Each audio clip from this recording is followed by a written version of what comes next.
Hello friends, मैं हूँ प्रियंका। मेरे चैनल पे आपका बहुत बहुत स्वागत है। आज फिर से हम एक नई रेसिपी के साथ आए हुए हैं। कान्हा जी स्पेशल लड्डू बनाएंगे। तो यहाँ पे हमने कुछ ड्राई फ्रूट्स ले लिए हैं। बहुत ज़्यादा हमें समय नहीं लगेगा। तो यहाँ पे हमने बादाम, किशमिश और यहाँ पे 2 तरह के किशमिश लिए हुए हैं, तुलसी के पत्ते, काजू, सौंठ और धनिया पाउडर लिया हुआ है 2 चम्मच। और यहाँ पे देखिए हमने तेखुर भी लिया हुआ है। तेखुर को अरारोट भी कहते हैं। यहाँ पे हमने नारियल का बुरादा लिया है और मेथी दाने लिए हैं और मखाने भी ले लिए हैं। गुड़ लिया है, घिस के थोड़ा सा कूट के लिया था, और हल्दी पाउडर। सारी सामग्री हम डिस्क्रिप्शन में आपको बता देंगे। तो कढ़ाई गरम करके उसमें हमने 1 चम्मच घी डाला हुआ है। हमारा घी जब गरम हो जाए तो पहले हम इसमें काजू और बादाम को लाल होने तक, हल्का इसे कलर चेंज होने तक इसे हम भून लेंगे। तो इसमें जो नमी है वो ख़त्म हो जाती है और खाने में भी बहुत ही एकदम क्रिस्पी लड्डू लगते हैं। तो देखिए इसका कलर भूनते हुए चेंज हो गया है। इसी तरीके से हमें हल्का रोस्ट कर लेना है। तो अब हम निकाल लिए एक प्लेट में। अब इसी घी में हमें किशमिश को भी भून लेना है। ये हल्के फूल जाए इतना ही हमें भूनना है, ज़्यादा इसे हमें काला नहीं करना है, नहीं तो खाने में लड्डू अच्छे नहीं लगेंगे। और देखिए कितने अच्छे से गुब्बारे की तरह सारे हमारे किशमिश बहुत ही अच्छे से फूलने लगे हैं। तो कलछी से हमें कंटिन्यू चलाते रहना है, नहीं तो हम रोक देंगे तो काले हो जाएंगे किशमिश। तो अच्छे से फूल चुके हैं। अब हम एक प्लेट में इसे भी निकाल लेते हैं। इसी घी में हमें अभी मखाने को भी भूनना है। मखाने तेल शो करते हैं। तो देखिए इतने ही घी में हमें जो मखाने हमने रखे थे उससे भी क्रिस्पी होने तक इसे भून लेंगे। तो हमारे लड्डू भी काफ़ी दिनों तक हम स्टोर करके रख सकते हैं। तो देखिए हमारे मखाने भी अच्छे से भून चुके हैं। इसे भी हम एक प्लेट में निकाल लेते हैं। ड्राई फ्रूट्स भूनने में 1 से 2 मिनट लगते हैं धीमी आंच पे, बहुत ज़्यादा समय नहीं लगता है। तो हमारे मखाने हमने निकाल लिए हैं प्लेट में। अब इसी घी में थोड़ा सा घी अभी है कढ़ाई में, तो अलग से हमें घी नहीं डालना है। तो अब हम मेथी को भी भून लेते हैं। इसे हमने दूध में भिगोया नहीं था, केवल हमने इसे धुल के रखा था। जिसमें डस्ट ये सब होता है तो वो साफ़ हो जाता है। इसे हमने दूध में भिगोया नहीं है। इसी तरीके से आप भी डालिएगा। तो देखिए इसका कलर भी अलग चेंज दिख रहा है, चटकने लगे हैं कुछ मेथी के दाने। तो इसी तरीके से हमें भूनना है। अब हम इसे भी एक प्लेट में निकाल लेते हैं। तो अगर आपको पसंद हो तभी डालिएगा, अगर आपको अच्छा ना लगे तो मेथी के दानों को आप स्किप भी कर सकते हो, क्योंकि मेथी के दाने हमारे हेल्थ के लिए बहुत ही अच्छे होते हैं। तो फिर से अब हम 1 चम्मच घी डाल देते हैं और अब हम डालेंगे इसमें 1.5 चम्मच हल्दी पाउडर।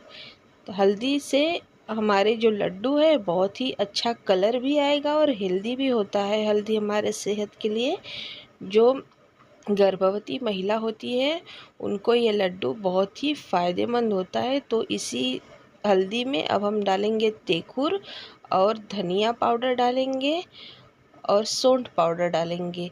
दोनों चीज़ों को ऊपर से हम डाल के अच्छे से हम इसे मिक्स करेंगे और धीमी आंच पे हमें इसे भूनना है। इस स्टेज पे हमें घी नहीं डालना है। अच्छे से हमें पहले भूनते रहना है 2 से 3 मिनट तक। उसके बाद इसका कलर चेंज हो जाता है। तो देखिए 2 से 3 मिनट बाद तो देखने में कितना अच्छा लग रहा है, बिल्कुल अच्छे से ये भून चुका है। अभी इसी स्टेज पे हम डालेंगे इसमें 2 से ढाई चम्मच नारियल का बुरादा, और खरबूजे के बीज भी रखे थे उसे भी हम डाल के इसे भी अच्छे से भून लेते हैं। और इसी स्टेज पे अब हम डालेंगे इसमें 1.5 चम्मच घी। तो जो हमारा तेखुर है ना, और जो नारियल का बुरादा, धनिया पाउडर, सौंठ ये सब हमने डाला है, वो भी अच्छे से भून जाए, उसमें अच्छे से बाइंडिंग आ जाएगी। तो इसी तरीके से हमें कंटिन्यू भूनते रहना है, बहुत ही अच्छी सोंधी सोंधी खुशबू आने तक। तो आप इस तरीके से लड्डू कब बना रहे हो अपने कान्हा जी के लिए, हमें कमेंट करके ज़रूर बताइएगा। तो फ्रेंड्स हमें भूनते हुए 2 से 3 मिनट हो चुके हैं। तो देखिए इसी तरीके से हमें लगातार भूनते रहना है। अब हम गैस का फ्लेम बंद कर देते हैं। इसे हम एक प्लेट में निकाल लेते हैं। उसके बाद इसी कढ़ाई में हम थोड़ा सा फिर हम घी डालेंगे 1 चम्मच।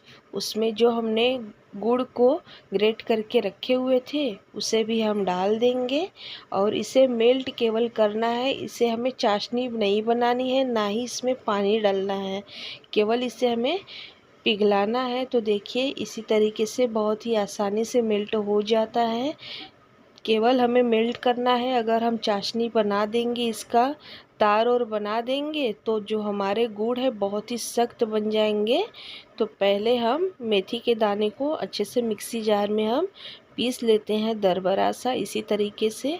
उसके बाद जो हमने ड्राई फ्रूट्स रोस्ट करके रखे हुए थे, काजू बादाम मखाने, उसको भी हम डाल के मिक्सी जार में दरबरा सा हम पेस्ट बना लेंगे। बहुत ज़्यादा इसे में बारीक नहीं करनी है। तो यहाँ पे देखिए हमारा गुड़ भी फाइनली मेल्ट हो चुका है। अब हम गैस का फ्लेम बंद कर देंगे और जो तेखुर धनिया पाउडर सौंठ ये सब का जो हमने भून के रखा था पाउडर, उसे भी हम डाल के अच्छे से हम इसी स्टेज पे गर्म ही रहे तभी हम इसे अच्छे से मिक्स कर लेना है। बहुत जल्दी ये ठंडा हो जाता है, तो फटाफट से इसे हमें मिक्स कर लेना है और एक साइड में से हम रख देते हैं। उसके बाद देखिए हमारा कितने अच्छे से मखाना काजू बादाम का भी पेस्ट बन चुका है। अब उसे भी हम डाल देते हैं इसी में और ऊपर से हम किशमिश को जो हमने भून के रखे थे उसे डाल देते हैं। इसी स्टेज पे आप इलायची का पाउडर भी डाल सकते हो या तो फिर जायफल का भी पाउडर डाल सकते हो, हमने नहीं डाला था। अब अच्छे से हम हाथों से मिक्स कर लेते हैं और इसी तरीके से हमें रगड़ते हुए मिक्स करना है। तो जो गुड़ है ना एक दूसरे में अच्छे से मिक्स हो जाएंगे, नहीं तो गोले गोले बन जाते हैं तो अच्छा नहीं लगता है खाने में। तो देखिए कितने अच्छे से ये लड्डू बन रहे हैं। अगर आपको इस स्टेज पे अगर कड़ा लगे तो थोड़ा सा हल्का गरम दूध कर 1 आध चम्मच डाल सकते हो, तो अच्छे से आसानी से लड्डू बन जाएंगे। तो हमने इसमें दूध ये सब बिल्कुल भी नहीं डाला है। अगर आपको ज़रूरत हो तो ही डालिएगा, नहीं तो ये आराम से लड्डू बन के तैयार हो जाते हैं। एक लड्डू हमारा बन के तैयार है, दूसरा देखिए बहुत ही अच्छे से बन जाते हैं। तो आपको कैसी लगी हमारी लड्डू की रेसिपी हमें ज़रूर बताइएगा और आप कब बना रहे हो। तो देखिए हमारे सारे लड्डू बन के तैयार हो गए हैं। बहुत ही हेल्दी हैं, यशोदा मैया के लिए बहुत ही पसंद आएगा, यशोदा माता को भी। तो फिर मिलेंगे इसी तरीके से नई रेसिपी के साथ, तब तक के लिए bye bye. Thank you for watching.